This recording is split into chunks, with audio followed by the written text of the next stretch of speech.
lonely winds, and flat spaces. That's how World War II columnist Ernie Pyle described the Midwest he grew up in and longed to escape. Pyle went on to become one of the most popular journalists of the 1930s and 40s. He won a Pulitzer Prize in 1944 for his coverage of the war. Today, his hometown of Dana, Indiana, preserves many of Pyle's personal effects in the Ernie Pyle Historic Site. I'm delighted to be able to take the students there because we really can see in person Ernie Pyle's roots. It's a smaller town than it was, but it's a small town, an Indiana town. I think this is the best column we've had of Pyle. Johnson teaches the course In the Footsteps of Ernie Pyle that studies Pyle's prolific reporting career. Students travel overseas to retrace his wartime path through Paris, Normandy, and London. But Johnson brings students to Dana first.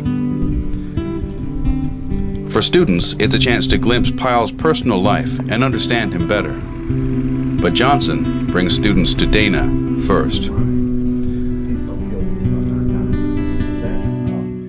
It's the whole course is a kind of where people are coming together and getting to know each other and around this common subject of Pyle.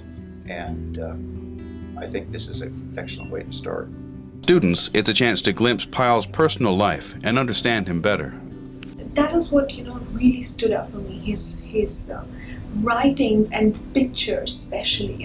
In the museum, it gives you that sort of a feel that he was there and reporting in something that he had seen. But he said the dead soldier had been dead for 4 days, and then nobody said anything more about it.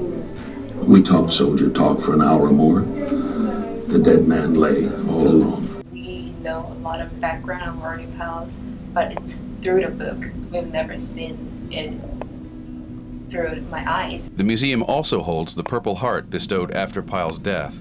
He was killed by machine gun fire toward the end of the war. Johnson figures he's visited the museum at least a dozen times.